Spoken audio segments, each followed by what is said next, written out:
অনেকেই প্রশ্ন করেন, যেখানে একজন নারীর একাধিক স্বামী সমাজে অকল্পনীয়, সেখানে দ্রৌপদীকে কিভাবে মহাসতী বলা হয়। এর উত্তর লুকিয়ে আছে মহাভারতের ধর্মদর্শনে। সেখানে সতীত্বের বিচার স্বামীর সংখ্যায় নয়, চরিত্রের পবিত্রতা, ধর্মনিষ্ঠা ও কর্তব্য পালনে। দ্রৌপদীর 5 স্বামী হওয়া তার ব্যক্তিগত ইচ্ছার ফল ছিল না, এটি ছিল মহাদেবের বর, ঋষি ব্যাসের অনুমোদন এবং ঈশ্বর নির্ধারিত এক বিশেষ বিধান। তাই এটি কোনো সামাজিক নিয়মভঙ্গ নয়, বরং এক ব্যতিক্রমী দৈব সিদ্ধান্ত। আরও আশ্চর্যের বিষয়, দ্রৌপদী কখনো একসঙ্গে 5 স্বামীর সঙ্গে দাম্পত্য জীবনযাপন করেননি। কঠোর নিয়ম ছিল, নির্দিষ্ট সময়ে তিনি কেবল একজন পাণ্ডবের পত্নী। সেই নিয়ম এতটাই কঠোর ছিল যে একবার তা ভঙ্গ করার কারণে অর্জুনকেও বনবাসে যেতে হয়েছিল।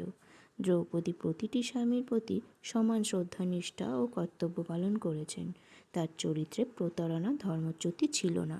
তাই মহাভারত তাকে শুধু একজন রানী নয়, মহাসতী এবং পঞ্চকন্যার অন্যতম হিসেবে চিরস্মরণীয় করেছে।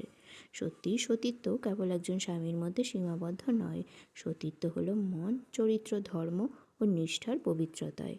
আর সেই কারণেই দ্রৌপদী যুগে যুগে মহাসতী হিসেবে পূজিত।